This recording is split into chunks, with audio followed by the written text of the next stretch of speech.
C'est un groupe quand même qui est relativement, j'ai pas envie de dire facile, mais qui est abordable pour le PSG, puisque la Juventus, le Maccabi Haïfa et Benfica, ce sont trois clubs qui normalement sont un petit peu en dessous du niveau du Paris Saint-Germain. La Juventus est un club plus huppé que le PSG, mais aujourd'hui le niveau de la Juventus semble être un peu en dessous du PSG.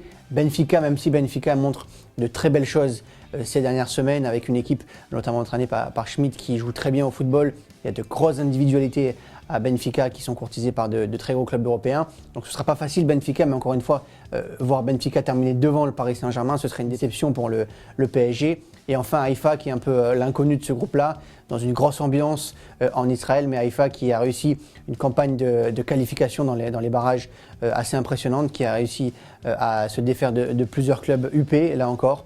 Donc attention surtout aux déplacements à Haïfa, mais ce groupe-là, avec ces trois joueurs, le PSG a les capacités, et je vais même aller plus loin, le PSG doit terminer premier de son groupe.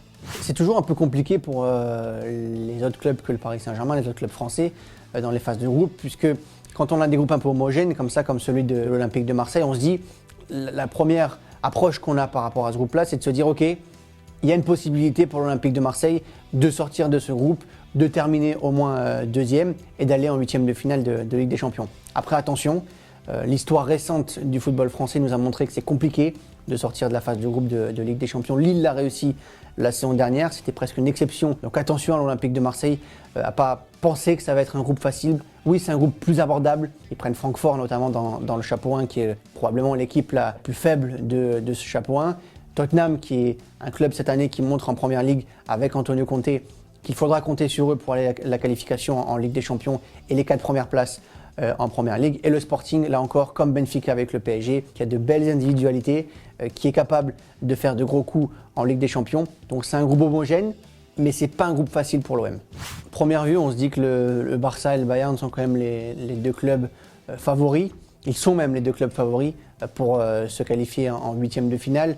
L'Inter, ces dernières saisons en Ligue des Champions, a toujours été un petit peu en dessous du niveau attendu pour un club qui lutte pour le titre en Serie A. Bon, Pilsen, c'est encore autre chose.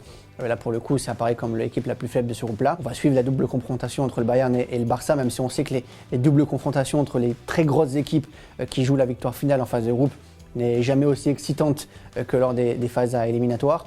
Mais voir quand même Lewandowski revenir à Munich, ça va être intéressant. Et voir aussi comment ce Bayern nouveau, avec Mané qui a remplacé Lewandowski, qui est en train d'écraser déjà la Bundesliga, peut essayer de marquer un petit peu de son empreinte ce groupe-là, terminer première peut-être, pour essayer d'aller chercher la victoire finale. C'est l'ambition du Bayern Munich cette saison. Mais le Barça, c'est très excitant cette année, puisqu'on attend de voir si ce recrutement XXL va donner la même chose sur le terrain. Si on arrive à avoir un Xavi qui impose sa patte sur cette équipe de Barcelone, avoir un jeu qui revient à Barcelone et des résultats qui reviennent à Barcelone. Donc forcément, voir Barcelone-Inter, Barcelone-Bayern, ça va être super. Et on a hâte de voir vraiment comment va répondre ce Barcelone face à une adversité aussi importante. On a quand même de belles histoires dans cette phase de groupe, avec Di Maria qui va revenir au Parc des Princes et aussi à Benfica, puisqu'il a joué à Benfica, Lewandowski qui va revenir au Bayern et Haaland qui va déjà revenir à Dortmund alors qu'il vient de signer à Manchester City. Une très belle histoire encore une fois pour Haaland à raconter autour du match, mais on connaît l'attaquant norvégien, pour le coup il ne va pas faire de cadeau à Dortmund. S'il peut marquer au stade, il le fera. Et encore une fois, Manchester City qui est un groupe abordable, qui devrait, s'il n'y a pas de souci, terminer première de son groupe. Et on va voir comment ça va se passer pour les autres clubs derrière. Mais Haaland retour à Dortmund, et on a envie de voir ça et très vite.